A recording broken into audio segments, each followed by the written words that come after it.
A Dream of Armageddon, H.G. Wells. The man with the white face entered the carriage at Rugby. He moved slowly in spite of the urgency of his porter, and even while he was still on the platform I noted how ill he seemed. He dropped into the corner over against me with a sigh, made an incomplete attempt to arrange his traveling shawl, and became motionless, with his eyes staring vacantly. Presently he was moved by a sense of my observation, looked up at me, and put out a spiritless hand for his newspaper. Then he glanced again in my direction. I feigned to read. I feared I had unwittingly embarrassed him, and in a moment I was surprised to find him speaking. "I beg your pardon?" said I. "That book," he repeated, pointing a lean finger, "is about dreams." "Obviously," I answered, for it was Fortnum Roscoe's Dream States, and the title was on the cover. He hung silent for a space as if he sought words. "Yes," he said, at last, "but they tell you nothing." I did not catch his meaning for a second. "They don't know," he added. I looked a little more attentively at his face. "There are dreams," he said, "and dreams. That sort of proposition I never dispute."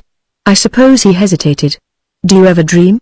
"I mean vividly." "I dream very little," I answered. "I doubt if I have 3 vivid dreams in a year." "Ah," he said, and seemed for a moment to collect his thoughts. "Your dreams don't mix with your memories?" he asked abruptly. "You don't find yourself in doubt, did this happen or did it not?" "Hardly ever. Except just for a momentary hesitation now and then. I suppose few people do." "Does he say?" He indicated the book. "Says it happens at times and gives the usual explanation about intensity of impression and the like to account for its not happening as a rule. I suppose you know something of these theories." "Very little except that they are wrong." His emaciated hand played with the strap of the window for a time. I prepared to resume reading, and that seemed to precipitate his next remark. He leant forward almost as though he would touch me. "Isn't there something called consecutive dreaming that goes on night after night?" "I believe there is. There are cases given in most books on mental trouble." "Mental trouble?" "Yes. I dare say there are. It's the right place for them." "But what I mean," he looked at his bony knuckles. "Is that sort of thing always dreaming? Is it dreaming? Or is it something else?" Mightn't it be something else? I should have snubbed his persistent conversation but for the drawn anxiety of his face. I remember now the look of his faded eyes and the lids red-stained. "Perhaps you know that look." "I'm not just arguing about a matter of opinion," he said. "The thing's killing me." "Dreams? If you call them dreams. Night after night. Vivid exclamation marks. So vivid. This," he indicated the landscape that went streaming by the window, "seems unreal in comparison. I can scarcely remember who I am, what business I am on." He paused. "Even now, the dream is always the same." "Do you mean?" I asked. "It's over." "You mean, I died?" "Died? Smashed and killed, and now so much of me as that dream was is dead. Dead forever. I dreamt I was another man, you know, living in a different part of the world and in a different time. I dreamt that night after night. Night after night I woke into the other life. Fresh scenes and fresh happenings until I came upon the last, when you died, when I died, and since then, no," he said. "Thank God. That was the end of the dream. It was clear I was in for this dream. And, after all, I had an hour before me." The light was fading fast, and Fortnum Roscoe has a dreary way with him. "Living in a different time," I said. "Do you mean in some different age?" "Yes, past? No, to come. The year 3000, for example. I don't know what year it was. I did when I was asleep, when I was dreaming, that is, but not now that I am awake. There's a lot of things I have forgotten since I woke out of these dreams, though I knew them at the time when I suppose it was dreaming. They called the year differently from our way of calling the year." "What did they call it?" He put his hand to his forehead. "No," said he, "I forget." He sat smiling weakly. For a moment I feared he did not mean to tell me his dream. As a rule, I hate people who tell their dreams, but this struck me differently. I proffered assistance even. "It began," I suggested. "It was vivid from the first. I seemed to wake up in it suddenly. And it's curious that in these dreams I am speaking of I never remembered this life I am living now. It seemed as if a dream life was enough while it lasted. Perhaps, but I will tell you how I find myself when I do my best to recall it all. I don't remember anything clearly until I found myself sitting in a sort of loggia looking out over the sea. I had been dozing, and suddenly I woke up fresh and vivid, not a bit dreamlike, because the girl had stopped fanning me." "The girl?" "Yes, the girl. You must not interrupt or you will put me out." He stopped abruptly. "You won't think I'm mad?" he said. "No," I answered, "you've been dreaming." Tell me your dream. I woke up, I say, because the girl had stopped fanning me. I was not surprised to find myself there or anything of that sort, you understand. I did not feel I had fallen into it suddenly. I simply took it up at that point. Whatever memory I had of this life, this 19th century life, faded as I woke, vanished like a dream. I knew all about myself, knew that my name was no longer Cooper but Hayden, and all about my position in the world.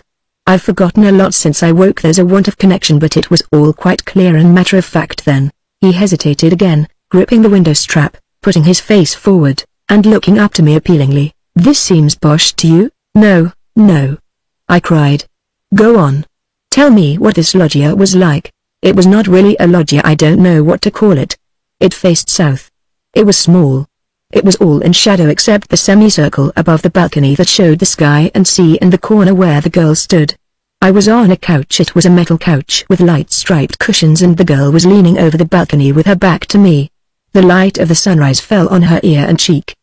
Her pretty white neck and the little curls that nestled there, and her white shoulder were in the sun, and all the grace of her body was in the cool blue shadow.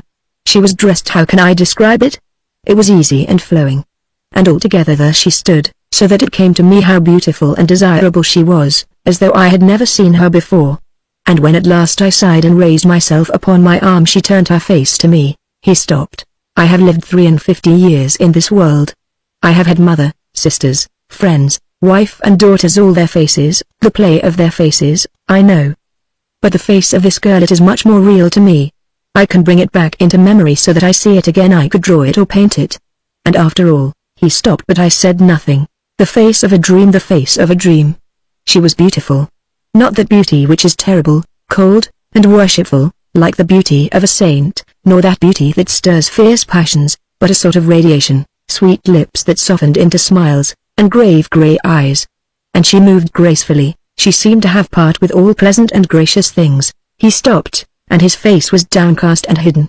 Then he looked up at me and went on, making no further attempt to disguise his absolute belief in the reality of his story. You see, I had thrown up my plans and ambitions, thrown up all I had ever worked for or desired, for her sake. I had been a master man away there in the north, with influence and property and a great reputation, but none of it had seemed worth having beside her. I had come to the place, this city of sunny pleasures, with her, and left all those things to wreck and ruin just to save a remnant at least of my life.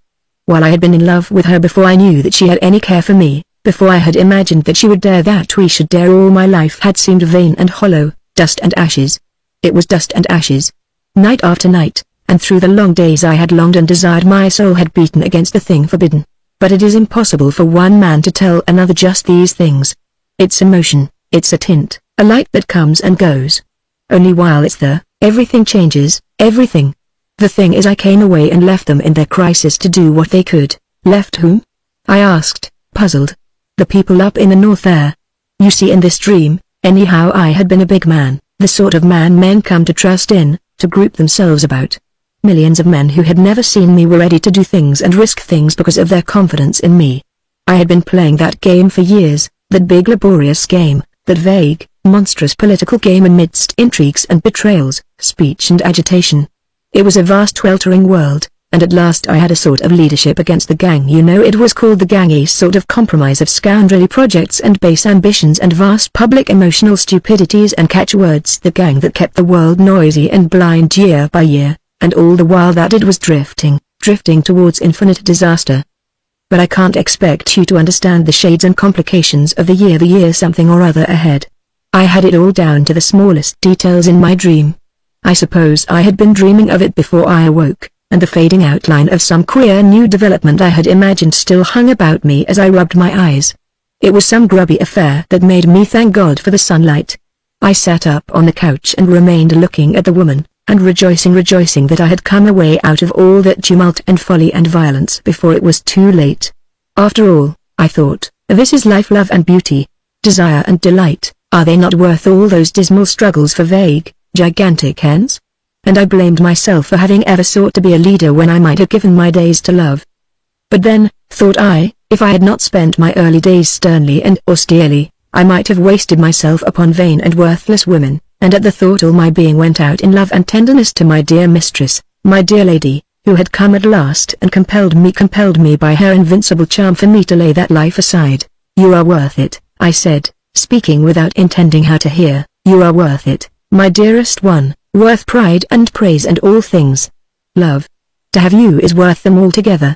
And at the murmur of my voice she turned about. Come and see, she cried. I can hear her now. Come and see the sunrise upon Monte Solaro. I remember how I sprang to my feet and joined her at the balcony.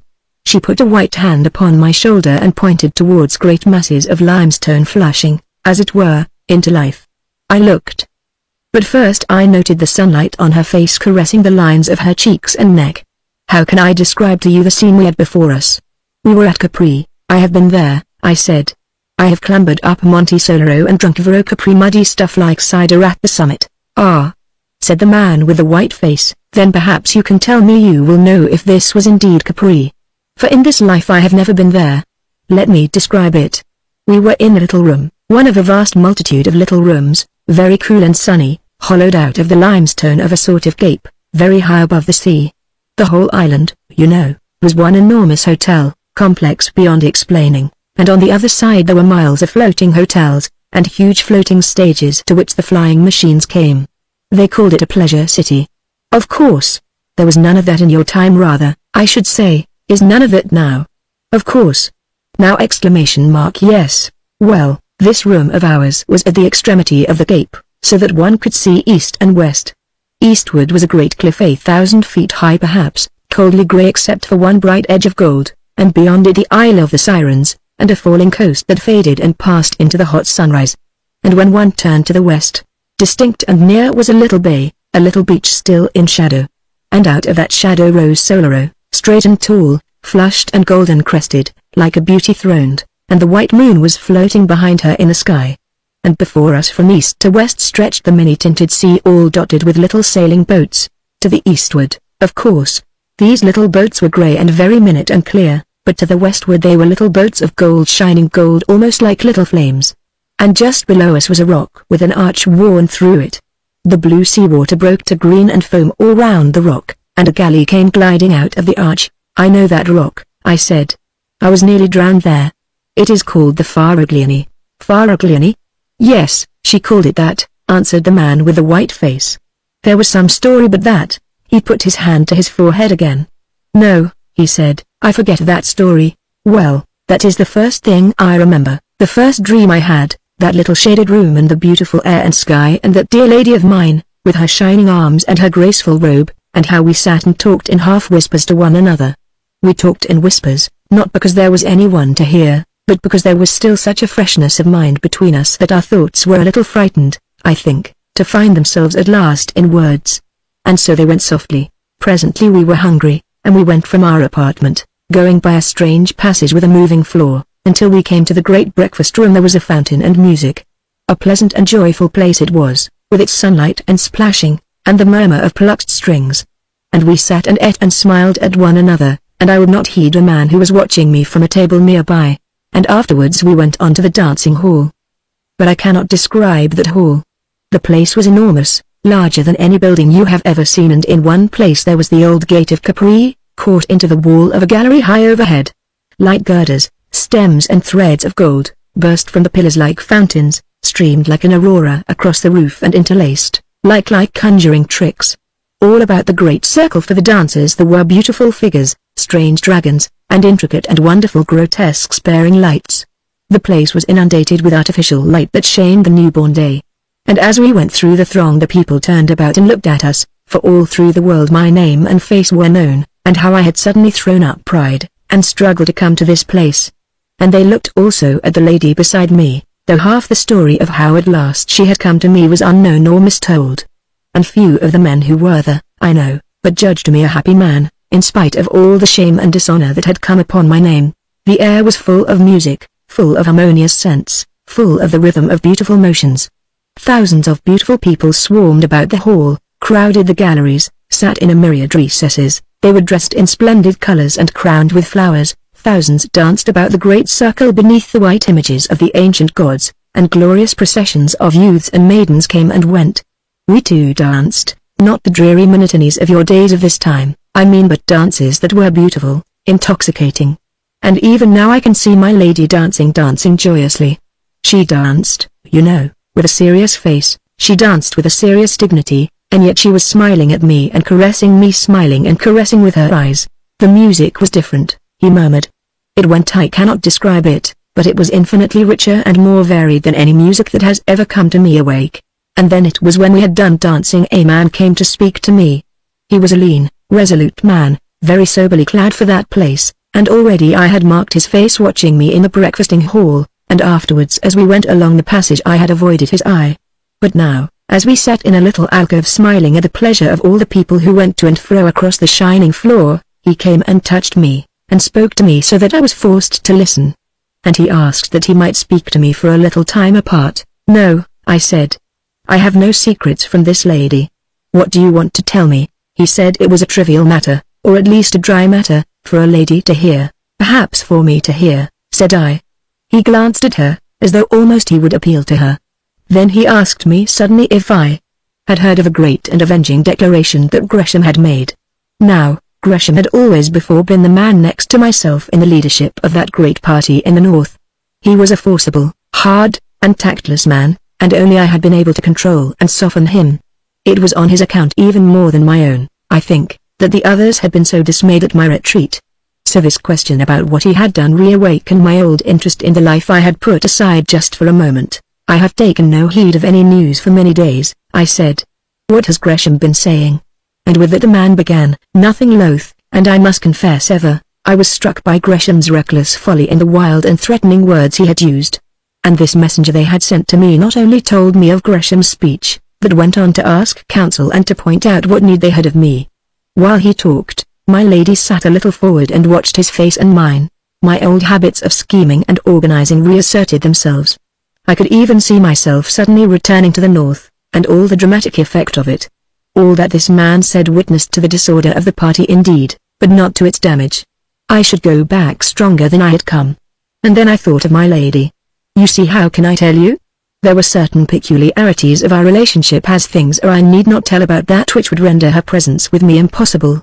I should have had to leave her, indeed, I should have had to renounce her clearly and openly, if I was to do all that I could do in the north. And the man knew that, even as he talked to her and me, knew it as well as she did, that my steps to duty were first, separation, then abandonment. At the touch of that thought my dream of a return was shattered. I turned on the man suddenly, as he was imagining his eloquence was gaining ground with me. What have I to do with these things now? I said. I have done with them. Do you think I am coquetting with your people in coming here? No, he said, but, why cannot you leave me alone? I have done with these things. I have ceased to be anything but a private man. Yes, he answered. But have you thought ? This talk of war, these reckless challenges, these wild aggressions. I stood up. No, I cried. I won't hear you. I took count of all those things, I weighed them and I have come away. He seemed to consider the possibility of persistence. He looked from me to where the lady sat regarding us. War, he said, as if he were speaking to himself, and then turned slowly from me and walked away. I stood, caught in a whirl of thoughts his appeal had set going. I heard my lady's voice. Dear, she said, but if they have need of you. She did not finish her sentence, she let it rest there. I turned to her sweet face, and the balance of my mood swayed and reeled. They want me only to do the thing they dare not do themselves, I said. If they distrust Gresham they must settle with him themselves. She looked at me doubtfully. But war, she said. I saw a doubt on her face that I had seen before, a doubt of herself and me, the first shadow of the discovery that, seen strongly and completely, must drive us apart forever. Now, I was an older mind than hers, and I could sway her to this belief or that. My dear one, I said, you must not trouble over these things. There will be no war. Certainly there will be no war. The age of wars is past. Trust me to know the justice of this case. They have no right upon me, dearest, and no one has a right upon me. I have been free to choose my life, and I have chosen this. But war, she said. I sat down beside her. I put an arm behind her and took her hand in mine. I set myself to drive that doubt away. I set myself to fill her mind with pleasant things again. I lied to her, and in lying to her I lied also to myself. And she was only too ready to believe me, only too ready to forget. Very soon the shadow had gone again, and we were hastening to our bathing place in the Grotta del Bovo Marino, where it was our custom to bathe every day.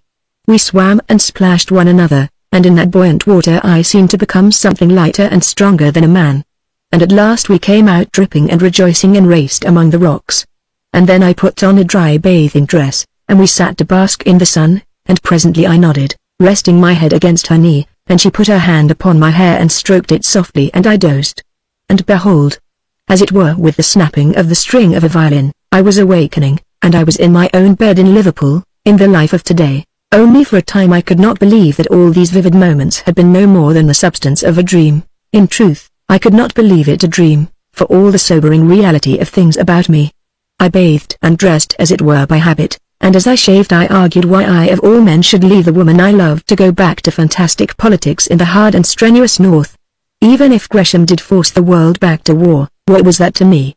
I was a man, with the heart of a man, and why should I feel the responsibility of a deity for the way the world might go? You know that is not quite the way I think about affairs, about my real affairs. I am a solicitor, you know, with a point of view. The vision was so real, you must understand, so utterly unlike a dream, that I kept perpetually recalling little irrelevant details. Even the ornament of a book cover that lay on my wife's sewing machine in the breakfast room recalled with the utmost vividness the gilt line that ran about the seat in the alcove where I had talked with the messenger from my deserted party. Have you ever heard of a dream that had a quality like that, so that afterwards you remembered little details you had forgotten? I thought. I had never noticed the point before, but he was right. Never, I said. That is what you never seem to do with dreams. No, he answered. But that is just what I did.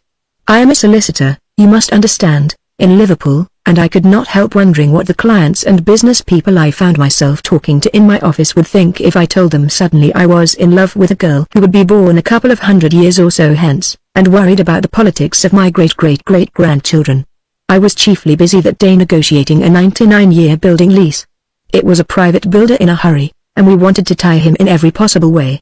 I had an interview with him, and he showed a certain want of temper that sent me to bed still irritated. That night I had no dream. Nor did I dream the next night, at least, to remember. Something of that intense reality of conviction vanished. I began to feel sure it was a dream. And then it came again. When the dream came again, nearly 4 days later, it was very different. I think it's certain that 4 days had also elapsed in the dream. Many things had happened in the north, and the shadow of them was back again between us, and this time it was not so easily dispelled. I began, I know, with moody musings. Why, in spite of all, should I go back for all the rest of my days, to toil and stress, insults, and perpetual dissatisfaction, simply to save hundreds of millions of common people, whom I did not love, whom too often I could not do other than despise, from the stress and anguish of war and infinite misrule? And, after all, I might fail. They all sought their own narrow ends, and why should not I also live as a man? And out of such thoughts her voice summoned me, and I lifted my eyes. I found myself awake and walking. We had come out above the pleasure city, we were near the summit of Monte Solaro and looking towards the bay. It was the late afternoon and very clear. Far away to the left Ischia hung in a golden haze between sea and sky, and Naples was coldly white against the hills, and before us was Vesuvius with a tall and slender streamer feathering at last towards the south, and the ruins of Tua del Annunziato and Castellano glittering and near. I interrupted suddenly. You have been to Capri, of course? Only in this dream, he said, only in this dream. All across the bay beyond Sorrento were the floating palaces of the pleasure city moored and chained. And northward were the broad floating stages that received the aeroplanes. Aeroplanes fell out of the sky every afternoon, each bringing its thousands of pleasure seekers from the uttermost parts of the earth to Capri and its delights. All these things, I say, stretched below. But we noticed them only incidentally because of an unusual sight that evening had to show. 5 war aeroplanes that had long slumbered useless in the distant arsenals of the Rhine mouth were maneuvering now in the eastward sky. Gresham had astonished the world by producing them and others, and sending them to circle here and there. It was the threat material in the great game of bluff he was playing, and it had taken even me by surprise. He was one of those incredibly stupid energetic people who seem sent by heaven to create disasters. His energy to the first glance seemed so wonderfully like capacity. But he had no imagination, no invention, only a stupid, vast, driving force of will, and a mad faith in his stupid idiot luck to pull him through. I remember how we stood out upon the headland watching the squadron circling far away, and how I weighed the full meaning of the sight, seeing clearly the way things must go. And then even it was not too late. I might have gone back, I think, and saved the world. The people of the North would follow me, I knew, granted only that in one thing I respected their moral standards. The East and South would trust me as they would trust no other Northern man. And I knew I had only to put it to her and she would have let me go. Not because she did not love me. Only I did not want to go. My will was all the other way about. I had so newly thrown off the incubus of responsibility, I was still so fresh a renegade from duty that the daylight clearness of what I ought to do had no power at all to touch my will. My will was to live, to gather pleasures, and make my dear lady happy. But though the sense of vast neglected duties had no power to draw me, it could make me silent and preoccupied. It robbed the days I had spent of half their brightness and roused me into dark meditations in the silence of the night. And as I stood and watched Gresham's aeroplane sweep to and fro those birds of infinite illumine, she stood beside me, watching me, perceiving the trouble indeed, but not perceiving it clearly, her eyes questioning my face, her expression shaded with perplexity. Her face was grey because the sunset was fading out of the sky. It was no fault of hers that she held me. She had asked me to go from her, and again in the night time and with tears she had asked me to go. At last it was the sense of her that roused me from my mood. I turned upon her suddenly and challenged her to race down the mountain slopes. No, she said, as if I jarred with her gravity, but I was resolved to end that gravity and made her run. No one can be very grey and sad who is out of breath, and when she stumbled I ran with my hand beneath her arm. We ran down past a couple of men, who turned back staring in astonishment at my behavior. They must have recognized my face. And halfway down the slope came a tumult in the air, clank clank, clank clank, and we stopped, and presently over the hill crest those war things came flying one behind the other. The man seemed hesitating on the verge of a description. What were they like? I asked. They had never fought, he said. They were just like our ironclads are nowadays. They had never fought. No one knew what they might do, with excited men inside them. Few even cared to speculate. They were great driving things shaped like spearheads without a shaft, with a propeller in the place of the shaft. Steel? Not steel. Aluminium? No, nothing of that sort. An alloy that was very common as brass, for example. It was called, let me see, he squeezed his forehead with the fingers of one hand. I am forgetting everything, he said. And they carried guns? Little guns, firing high explosive shells. They fired the guns backwards, out of the base of the leaf, so to speak, and rammed with the beak. That was the theory, you know, but they had never been fought. No one could tell exactly what was going to happen. And meanwhile I suppose it was very fine to go whirling through the air like a flight of young swallows, swift and easy. I guess the captains tried not to think too clearly what the real thing would be like. And these flying war machines, you know, were only one sort of the endless war contrivances that had been invented and had fallen into abeyance during the long peace. There were all sorts of these things that people were rooting out and furbishing up, infernal things, silly things, things that had never been tried, big engines, terrible explosives, great guns.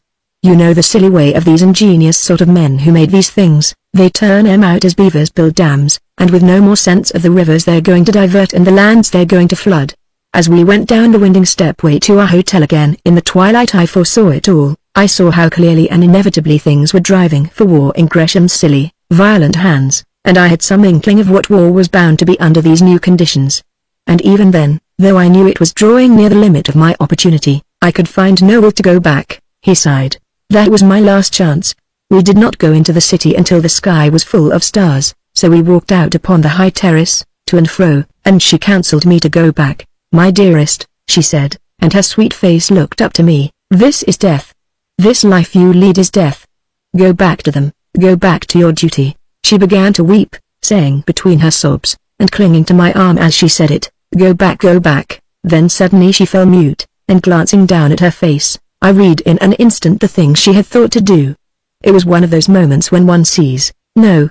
I said, no? She asked, in surprise, and I think a little fearful at the answer to her thought. Nothing, I said, shall send me back. Nothing. I have chosen. Love, I have chosen, and the world must go. Whatever happens, I will live this life, I will live for you. Nothing shall turn me aside, nothing, my dear one. Even if you died, yes. She murmured, softly, then I also would die. And before she could speak again I began to talking eloquently as I could do in that life, talking to exalt love, to make the life we were living seem heroic and glorious, and the thing I was deserting something hard and enormously ignoble that it was a fine thing to set aside. I bent all my mind to throw that glamour upon it, seeking not only to convert her but myself to that. We talked, and she clung to me, torn too between all that she deemed noble and all that she knew was sweet. And at last I did make it heroic, made all the thickening disaster of the world only a sort of glorious setting to our unparalleled love, and we two poor foolish souls strutted there at last, clad in that splendid delusion, drunken rather with that glorious delusion, under the still stars. And so my moment passed. It was my last chance. Even as we went to and fro the leaders of the South and East were gathering their resolve, and the hot answer that shattered Gresham's bluffing forever took shape and waited. And all over Asia, and the ocean, and the South, the air and the wires were throbbing with their warnings to prepare. No one living, you know, knew what war was. No one could imagine, with all these new inventions, what horror war might bring. I believe most people still believed it would be a matter of bright uniforms and shouting charges and triumphs and flags and bands in a time when half the world drew its food supply from regions 10,000 miles away. The man with the white face paused. I glanced at him, and his face was intent on the floor of the carriage. A little railway station, a string of loaded trucks, a signal box, and the back of a cottage shot by the carriage window, and a bridge passed with a clap of noise, echoing the tumult of the train. After that, he said, I dreamt often. For 3 weeks of nights the dream was my life. And the worst of it was there were nights when I could not dream, when I lay tossing on a bed in this accursed life, and the somewhere lost to me things were happening, momentous, terrible things. I lived at nights my days, my waking days. This life I am living now became a faded, far-away dream, a drab setting. The cover of the book. He thought, I could tell you all, tell you every little thing in the dream, but as to what I did in the daytime, no. I could not tell. I do not remember. My memory has gone. The business of life slips from me. He leant forward, and pressed his hands upon his eyes. For a long time he said nothing, and then? Said I. The war burst like a hurricane. He stared before him at unspeakable things, and then? I urged again. One touch of unreality, he said, in the low tone of a man who speaks to himself, and they would have been nightmares. But they were not nightmares. They were not nightmares. No. He was silent for so long that it dawned upon me that there was a danger of losing the rest of the story. But he went on talking again in the same tone of questioning self-communion. What was there to do but flight? I had not thought the war would touch Capri. I had seemed to see Capri as being out of it all, as the contrast to it all. But 2 nights after the whole place was shouting and bawling, every woman almost and every other man wore a badge, Gresham's badge, and there was no music but a jangling war song over and over again, and everywhere men enlisting, and in the dancing halls they were drilling.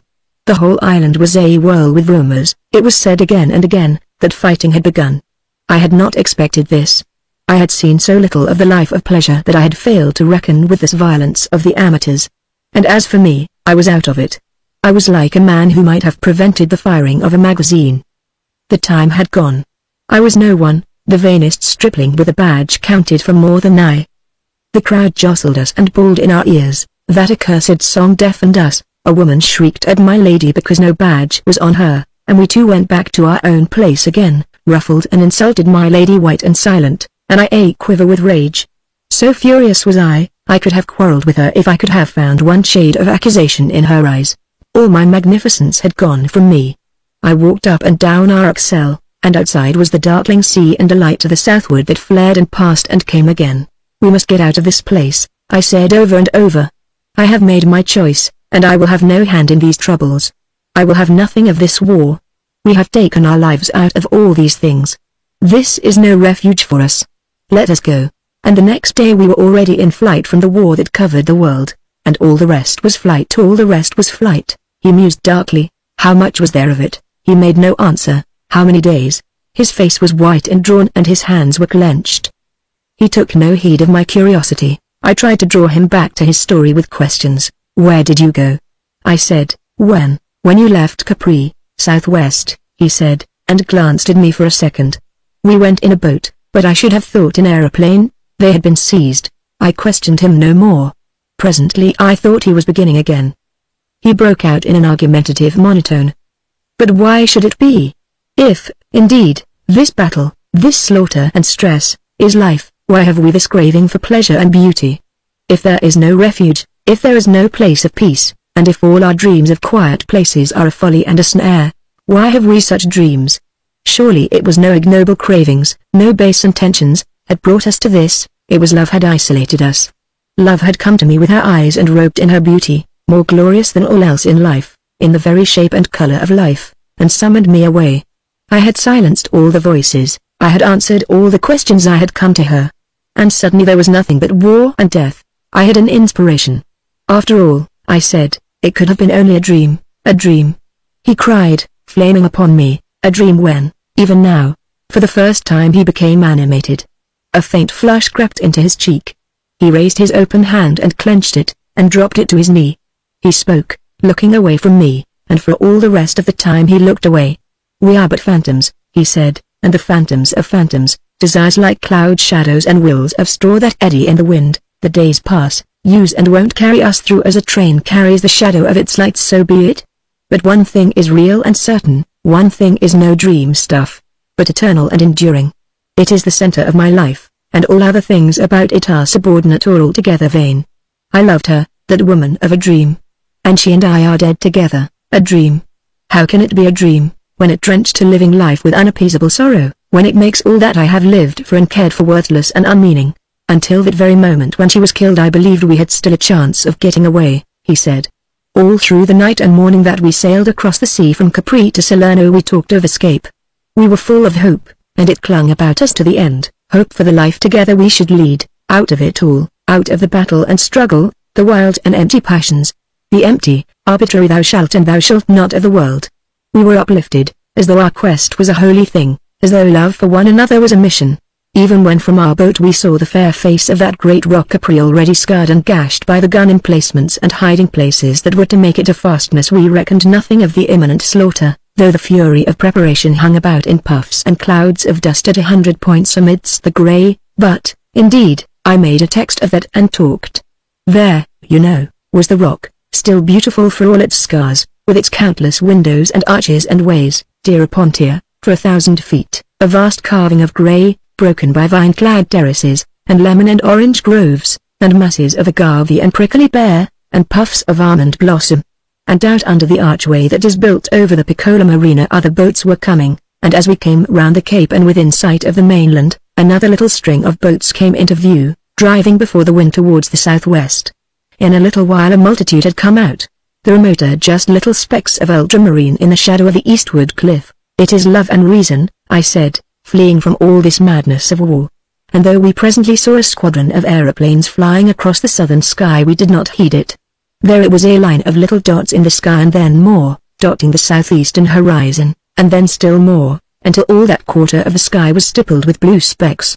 Now they were all thin little strokes of blue, and now one and now a multitude would heel and catch the sun and become short flashes of light. They came, rising and falling and growing larger, like some huge flight of gulls or rooks or such like birds, moving with a marvelous uniformity, and ever as they drew nearer they spread over a greater width of sky. The southward wing flung itself in a narrow-headed cloud athwart the sun. And then suddenly they swept round to the eastward and streamed eastward, growing smaller and clearer again until they vanished from the sky. And after that we noted to the northward, and very high, Gresham's fighting machines hanging high over Naples like an evening swarm of gnats. It seemed to have no more to do with us than a flight of birds. Even the mutter of guns far away in the southeast seemed to us to signify nothing. Each day, each dream after that, we were still exalted, still seeking that refuge where we might live and love. Fatigue had come upon us, pain and many distresses. For though we were dusty and stained by our toilsome tramping, and half-starved, and with the horror of the dead men we had seen and the flight of the peasants, for very soon a gust of fighting swept up the peninsula with these things haunting our minds, it still resulted only in a deepening resolution to escape. Oh, but she was brave and patient. She who had never faced hardship and exposure had courage for herself and me. We went to and fro seeking an outlet, over a country all commandeered and ransacked by the gathering hosts of war. Always we went on foot. At first there were other fugitives, but we did not mingle with them. Some escaped northward, some were caught in the torrent of peasantry that swept along the main roads, many gave themselves into the hands of the soldiery and were sent northward. Many of the men were impressed. But we kept away from these things. We had brought no money to bribe a passage north, and I feared for my lady at the hands of these conscript crowds. We had landed at Salerno, and we had been turned back from Cava, and we had tried to cross towards Taranto by a pass over Mount Alburno, but we had been driven back for want of food, and so we had come down among the marshes by Paestum, where those great temples stand alone. I had some vague idea that by Paestum it might be possible to find a boat or something, and take once more to sea. And there it was the battle overtook us. A sort of soul blindness had me. Plainly I could see that we were being hemmed in, that the great net of that giant warfare had us in its toils. Many times we had seen the levies that had come down from the north going to and fro, and had come upon them in the distance amidst the mountains making ways for the ammunition and preparing the mounting of the guns. Once we fancied they had fired at us, taking us for spies. At any rate a shot had gone shuddering over us. Several times we had hidden in woods from hovering aeroplanes, but all these things do not matter now. These nights of flight and pain. We were in an open place near those great temples at Paestum, at last, on a blank stony place dotted with spiky bushes, empty and desolate and so flat that a grove of eucalyptus far away showed to the feet of its stems. How I can see it. My lady was sitting down under a bush resting a little, for she was very weak and weary, and I was standing up watching to see if I could tell the distance of the firing that came and went. They were still, you know, fighting far from each other, with these terrible new weapons that had never before been used, guns that would carry beyond sight, and aeroplanes that would do what they would do no man could foretell. I knew that we were between the two armies, and that they drew together. I knew we were in danger, and that we could not stop there and rest. Though all those things were in my mind, they were in the background. They seemed to be affairs beyond our concern. Chiefly, I was thinking of my lady. An aching distress filled me. For the first time she had owned herself beaten and had fallen a weeping. Behind me I could hear her sobbing, but I could not turn round to her because I knew she had need of weeping, and had held herself so far and so long for me. It was well, I thought, that she would weep and rest, and then we would toil on again, for I had no inkling of the thing that hung so near. Even now I can see her as she sat there, her lovely hair upon her shoulder, can mark again the deepening hollow of her cheek. If we had parted, she said, if I had let you go. No, said I. Even now I do not repent. I will not repent. I made my choice, and I will hold on to the end. And then, overhead in the sky flashed something and burst, and all about us I heard the bullets making a noise like a handful of peas suddenly thrown. They chipped the stones about us, and whirled fragments from the bricks and passed. He put his hand to his mouth, and then moistened his lips. At the flash I had turned about, you know she stood up, you know, and moved a step towards me, as though she wanted to reach me, and she had been shot through the heart. He stopped and stared at me. I felt all that foolish incapacity an Englishman feels on such occasions. I met his eyes for a moment, and then stared out of the window. For a long space we kept silence. When at last I looked at him he was sitting back in his corner, his arms folded and his teeth gnawing at his knuckles. He bit his nail suddenly, and stared at it. I carried her, he said, towards the temples, in my arms as though it mattered. I don't know why.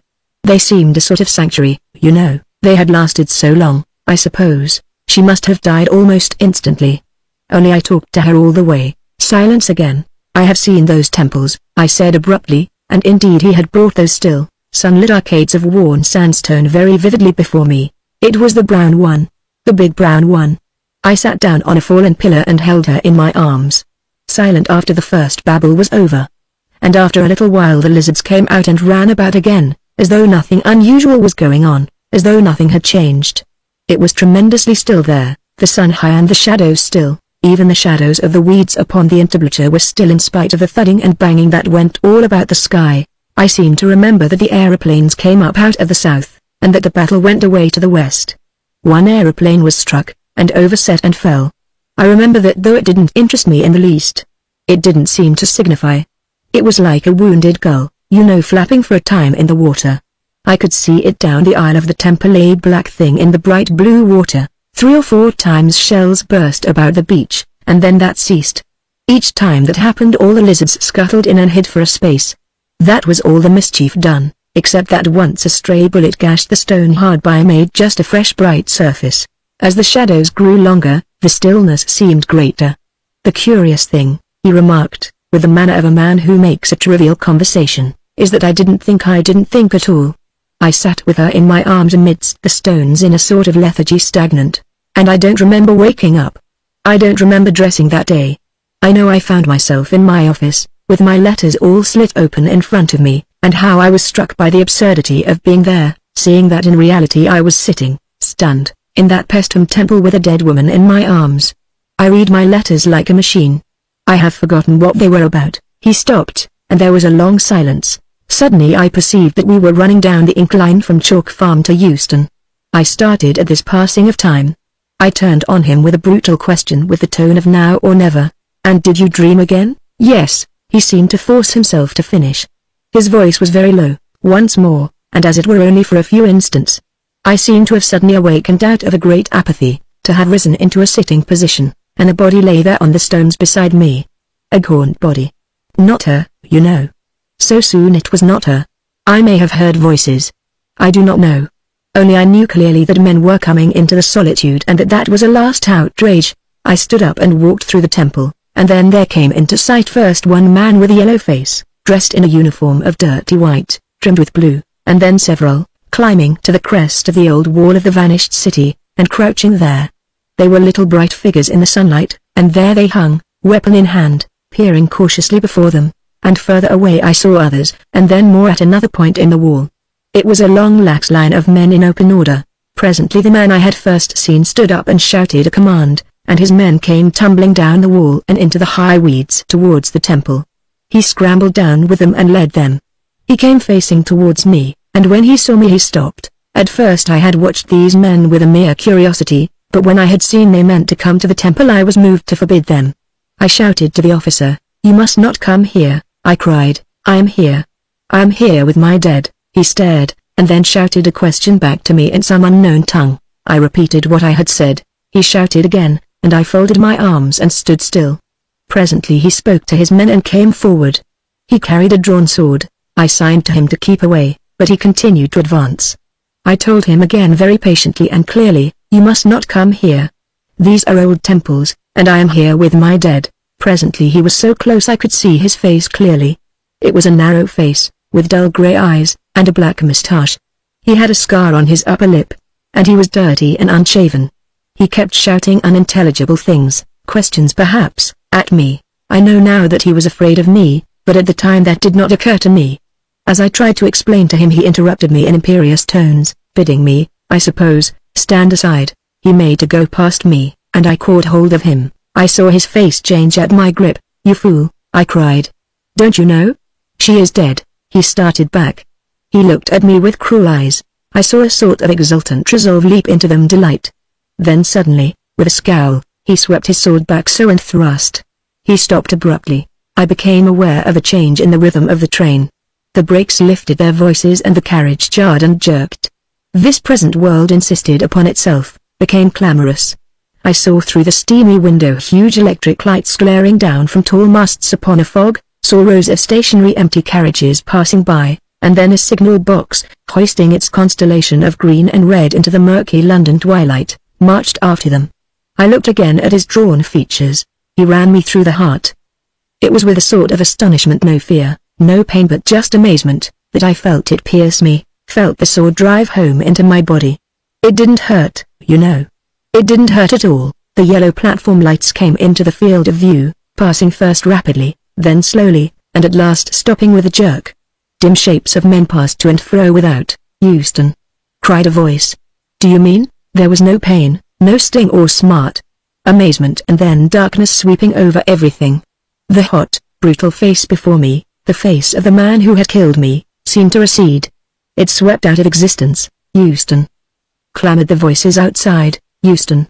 The carriage door opened, admitting a flood of sound, and a porter stood regarding us. The sounds of doors slamming, and the hoof clatter of cab horses, and behind these things the featureless remote roar of the London cobblestones, came to my ears. A truckload of lighted lamps blazed along the platform. A flood of darkness that opened and spread and blotted out all things. "Any luggage, sir?" said the porter. "And that was the end?" I asked. He seemed to hesitate. Then, almost inaudibly, he answered, "No, you mean? I couldn't get to her. She was there on the other side of the temple and then—" "Yes," I insisted. "Yes, nightmares," he cried, "nightmares indeed. My God. Great birds that fought and tore,